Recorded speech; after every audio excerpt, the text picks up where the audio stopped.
Contribution of the Delhi Sultanate. Number 1. Administration. The Kingdom of Delhi Sultanate was theocratic state in the sense it is a system of government in which priests or ulamas rule in the name of God. So the Kingdom of Delhi Sultanate was a theocratic state. Shariat, or you can tell as Islamic law, were the rules of the state. The ulema, or a body of Islamic scholar, controlled the state and administration. The sultans called themselves Naib or deputy of Khalifa, head of the Islamic state and the religion of the world. Central government. Sultan was the fountainhead of the administration. He exercised the legislative, executive and judicial powers. He was often guided by ulemas. However, Alauddin Khilji kept the ulema away from the state affair. The Sultan carried the administration with the help of a number of ministers. They were in charge of departments like foreign affairs, revenue, royal correspondence, agriculture, markets, military, justice, finance, etc. So, important central officers. Wazir. Wazir is also called as Prime Minister next to the Sultan in charge of revenue and finance. Ariz-e-Mumalik or Mamlik. As you have read in Khilji Dynasty, this Ariz Mamlik was in charge of appointment of soldiers, and here it tells that Ariz-e-Mamlik was the head of military department. Next, Amir-e-Majlis, officer in charge of royal force and conferences. Barid-e-Mumalik, head of the state news agencies. Dabir-e-Mumalik, head of the royal correspondences. Sadr-us-Sadr, dealt with the religious matter and endowments. Qazi-ul-Qazat, Chief Justice. Revenue. Land revenue, the war booty in the sense valuable stolen goods, annual tributes, house, water, religious and poll taxes, that is known as jazia.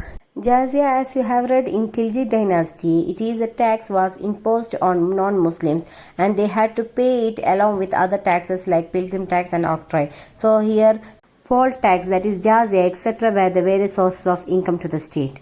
Land revenue could be paid either in cash or kind. Justice. The sultans administered justice with the help of Qazi-ul-Qazat, the Chief Justice.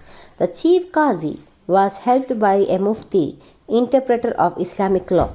The towns and cities had courts headed by the Qazis and assisted by Muftis.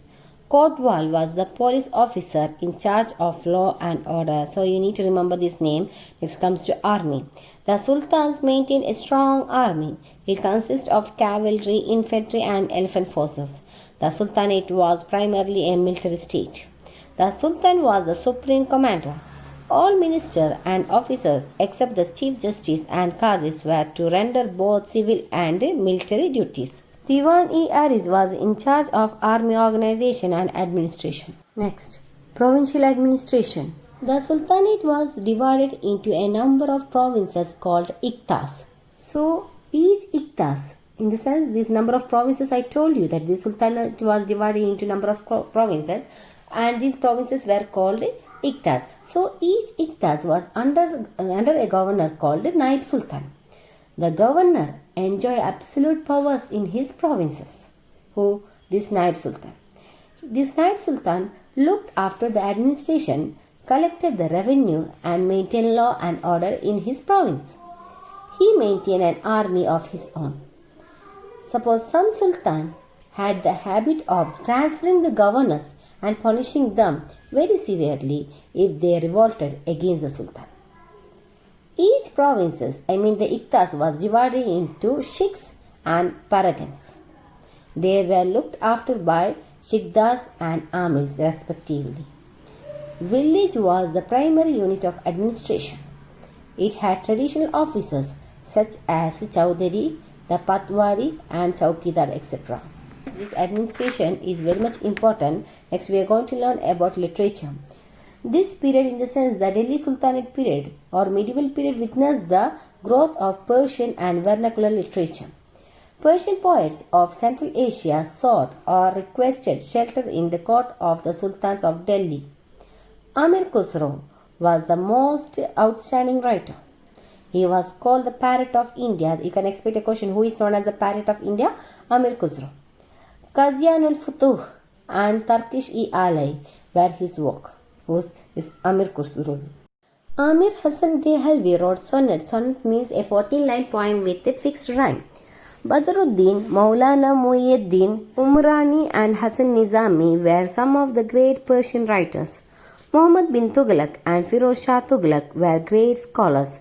Ziauddin Barani and Ibn Battuta. So this Barani I have told you before. During the transfer of capital, he told that not a cat or dog was left while they were transferring the capital from Delhi to Devagiri. So this here tells that Ziauddin Barani and Ibn Battuta were great historian of Tughlaq period.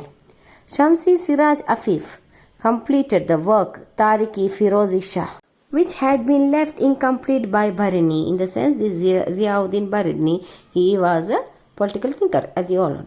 Next, Bhakti movement provided scope for the development of vernacular literature, Hindi, Bengali, Punjabi and Gujarat. Chand Bardai wrote Prithvi Rajaraso and Malik Muhammad Jaisi wrote Padmavati. There was encouragement for translating work of Sanskrit to Persian. Number 3. Art and architecture. The heritage of Indian architecture was enriched by sultans of Delhi. They caused the development of new style of architecture called Indo-Islamic. It represents a synthesis of two religious ideals, namely Hinduism and Islam. The important features of the Indo-Islamic monuments are minarets, arcs, domes, hazaras, large gateways, etc. Quwwatul Islam Mosque at Delhi and Ade Dinka Jampara Mosque at Ajmer were earliest creation. The Qutub Minar was great achievement of early period and it was built by Qutbuddin Aibak. That's why it tells that it was commenced by Qutbuddin Aibak and completed by Iltutmish. Iltutmish built Hawz-e Shamsi, Jami Masjid and Shamsi Idqa. The Jami Masjid is one of the largest and most beautiful of his buildings. Alauddin Khilji built the palace of Hazrat Sitam, the palace of 1,000 pillars, the fort of Siri, the Jamid Khan Masjid and the Ale Darwaza at Delhi. The Tughlaqs shown keen interest in building of cities and forts. Firoz Shah was the greatest of builders. He laid out the cities of Firozabad, Fatehbad, Hizar and Janpur.